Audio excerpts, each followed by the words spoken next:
Hello and welcome back, guys. Now, in today's topic, we will be talking about the two wheelers segment. Exactly, whenever we think of buying a two wheeler, we have so many options. Like we have the Hero Motocorp. Next, we have the option of buying from the Bajaj company or from the TVS. Next, we have the Honda and the Suzuki as well.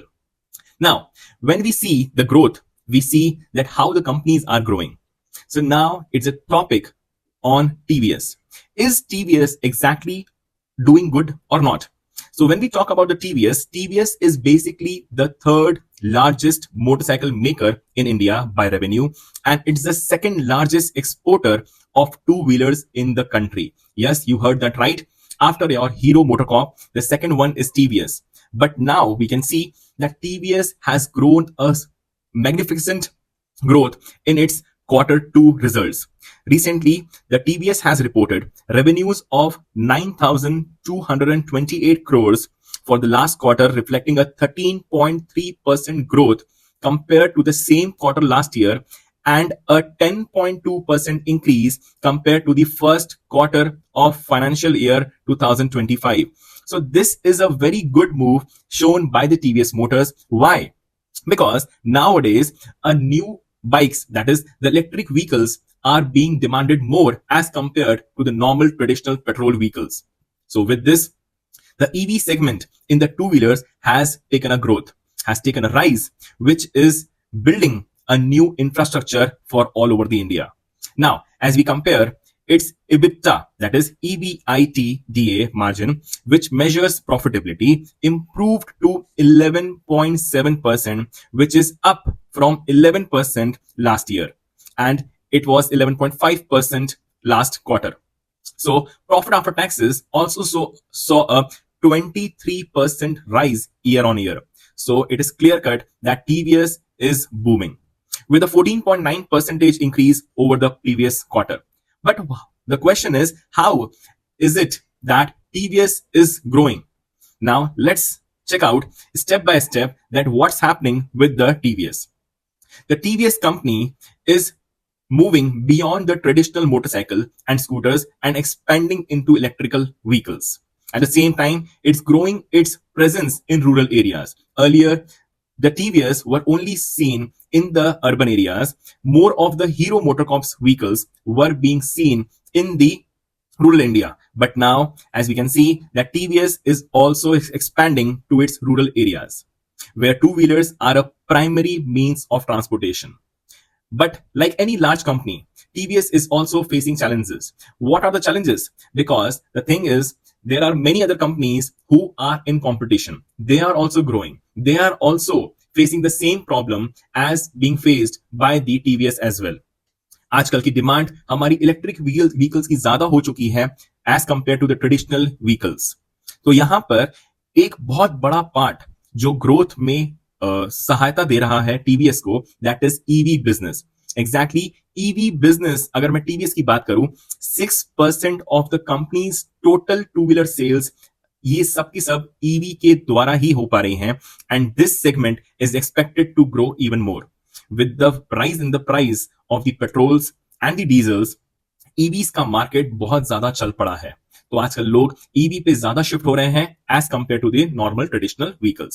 Interestingly, even though all of TVS electric vehicles qualify for government incentives under the production linked incentive scheme. Exactly, अगर आपको पता हो, होता ये है, अगर आप लोग को गाड़ी खरीदनी है, इलेक्ट्रिक व्हीकल खरीदनी है, तो गवर्नमेंट इसमें बढ़ चढ़ के हिस्सा ले रही है. गवर्नमेंट बहुत सारे इंसेंटिव्स दे रही है, बहुत सारे डिस्काउंट्स ऑफर कर रही है, जिससे आप इजीली एक ईवी को कम दाम में खरीद सकते हो. तो यहां पर हो ये रहा है, the company hasn't yet factored these benefits into its financial reports. अभी तक कंपनी को जो बेनिफिट्स मिले हैं गवर्नमेंट के इंसेंटिव से, वो तो अभी तक कंपनी ने शो ही नहीं किया है अपने फाइनेंशियल रिपोर्ट्स में. इसके बावजूद भी कंपनी का फाइनेंशियल ग्रोथ बहुत ज्यादा अच्छा देखने को मिल रहा है. This could mean more gains in the future. जिस हिसाब से अभी का फाइनेंशियल स्टेटमेंट्स इन लोगों ने शो किया है, इन्होंने प्रोड्यूस किया है फॉर क्वार्टर टू, ये दिखा रहा है कि फ्यूचर में टीवीएस में बहुत ज्यादा ग्रोथ आने वाली है, thanks to its strong product lineup and customer support. ये सब कुछ तभी हो पाता है जब आपके कस्टमर्स हैप्पी होते हैं और आप उनको सपोर्ट अच्छे से प्रोवाइड कर पाओ। अभी रिसेंटली हम लोगों ने देखा था कि ओला कंपनी के जो भी इलेक्ट्रिक व्हीकल्स थे उनको लेकर कस्टमर्स ने बहुत ज्यादा नाराजगी शो करी थी, जिसकी वजह से गवर्नमेंट ने एक प्रोब ऑर्डर किया। उनने कहा गवर्नमेंट ने कि आपको यहां पर जवाब देना होगा कि 1000 लोगों ने ऐसा क्यों किया है। बट ये चीज अभी फिलहाल टीवीएस के लिए ऐसा कुछ भी नहीं है। टीवीएस के लिए सभी कुछ पॉजिटिविटी ही दिख रही है। In India's electrical two-vehicle market, TVS holds about 20% of the market share. ये बहुत ज्यादा बेस्ट है and this is just behind Ola electric.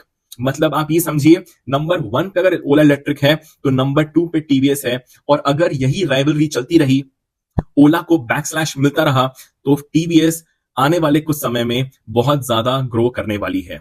To strengthen its position, TVS ने प्लान किया है कि न्यू इलेक्ट्रिक मॉडल्स और लॉन्च करने वाली है इसी आफ्टर अक्टूबर।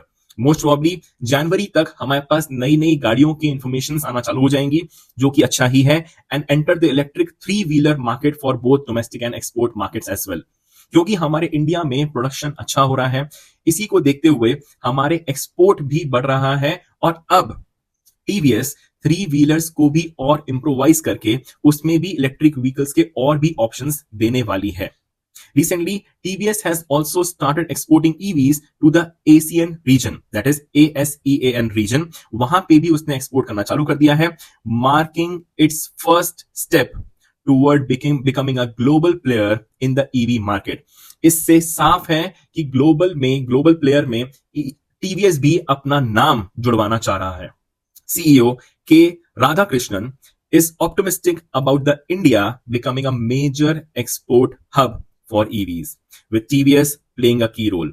I know यहां पे चाइना भी बहुत ज्यादा मेहनत कर रही है, बहुत ज्यादा ही इनिशिएटिव ले रही है ईवी को लेकर, बट रिलायबिलिटी की जहां बात आती है वहां हमारा इंडिया पीछे कभी नहीं रहता। चाइना के प्रोडक्ट्स को हमेशा ऐसा देखा जाता है कि भले ही उनके प्रोडक्ट सस्ते होते हैं, बट वहां पे क्वालिटी भी थोड़ी सी डिग्रेडेड ही रहती है।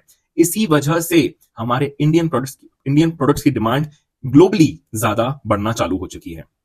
गवर्नमेंट ने भी बहुत सपोर्ट किया है टीवीएस के ईवी को लेकर, क्योंकि जब आपका PM E drive scheme launch हुआ था, जिसमें आपको सब्सिडीज मिल रही थी, उसमें आपको टैक्स बेनिफिट्स मिल रहे थे कि अगर आपको इलेक्ट्रिक व्हीकल खरीदनी है तो government will give you a subsidy, and उसमें टैक्स वेवर, टैक्स की छूट भी काफी दी गई थी ताकि आप ईवीज को अपनाएं। Although this scheme began after the last quarter, the management is hopeful it will drive future demand. अभी बस ये लेटेस्ट में ही आई है ये वाली स्कीम, बट उसके पहले से ही इन लोगों ने पूरा इंफ्रास्ट्रक्चर खड़ा कर लिया है और उसके पहले से ही इनकी ग्रोथ होना चालू हो चुके हैं। तो ये साफ दिखाता है कि आने वाले कुछ समय में ही टीवीएस हो सकता है टेक ओवर कर ले, ताकि वो सेकंड से अब वो फर्स्ट पे आने पर। On the rural front, TVS has benefited from a 9% year-on-year increase. अगर रूरल फ्रंट की बात की जाए, रूरल एरियाज की बात की जाए, तो रूरल एरियाज में भी अब टीवीएस का ही बोलबाला चल रहा है। 9% की ग्रोथ दिखने को मिली है, वो भी 2-व्हीलर्स में। तो यहां पे ये बहुत एक पॉजिटिव चेंज है जो देखने को मिल रहा है, outpacing the 7% growth in the urban areas. अब अर्बन एरियाज में सिर्फ 7% का ग्रोथ है, बट अगर रूरल एरियाज की बात की जाए तो वो 9% का ग्रोथ दिखा रहा है, जो कि काफी अच्छा ही है।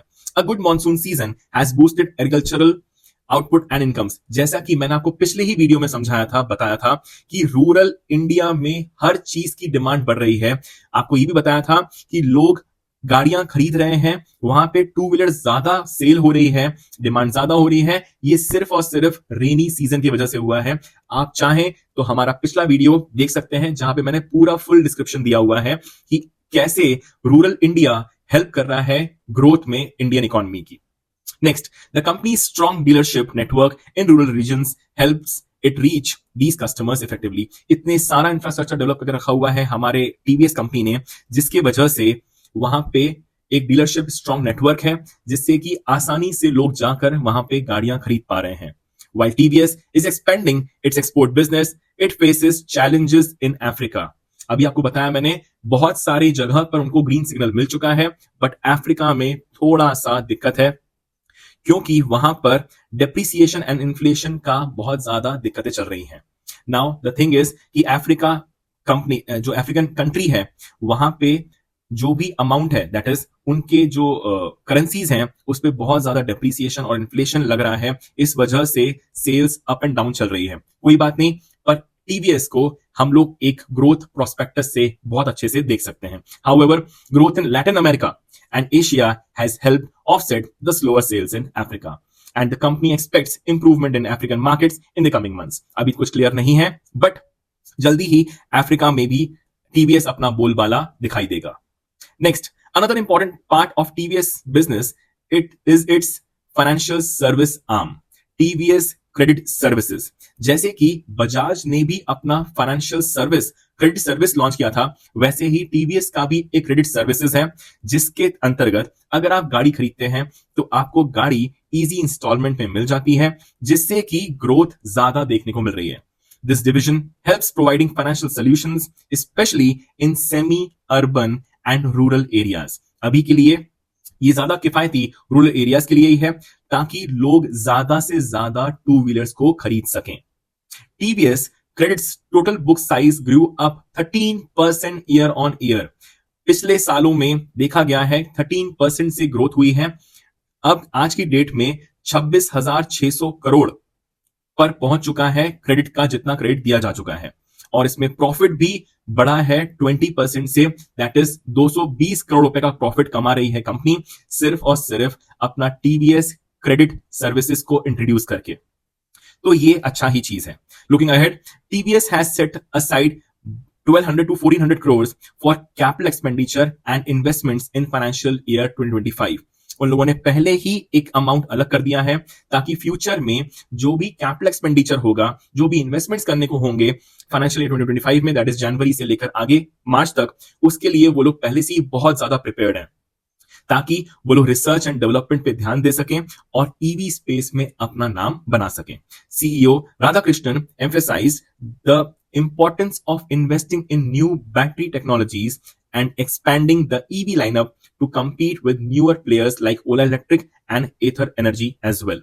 Obviously, अगर हम लोग इलेक्ट्रिक की बात करें तो मेनली जो हमारे दिमाग में आता है वो आता है ओला इलेक्ट्रिक और एथर एनर्जी, बट अब टीवीएस भी इस दौड़ में शामिल हो चुकी है। वो भी एक बड़ा सा इंफ्रास्ट्रक्चर डेवलप कर रही है, और जिसके लिए रिसर्च एंड डेवलपमेंट के लिए उन्होंने बहुत ज्यादा अमाउंट को अलग करके रखा हुआ है। So the big question is, can TVS take over the Ola Electric and become the leader in the EV space? ये तो समय ही बता पाएगा। It's tough, क्योंकि क्या है कि ओला ने ये चीज बहुत पहले ही भांप ली थी, ओला ने इसको बहुत पहले ही प्रेडिक्ट कर लिया था, उन लोगों ने पहले से ही प्रोडक्शन और रिसर्च एंड डेवलपमेंट सब चालू कर दिया था। खैर, अगर यहां पर ओला को अभी भी कस्टमर से नेग्लिजेंस मिलना चालू हो गया तो टीवीएस आने वाले टाइम में बहुत बड़ा नाम हो सकता है ईवी के मार्केट में।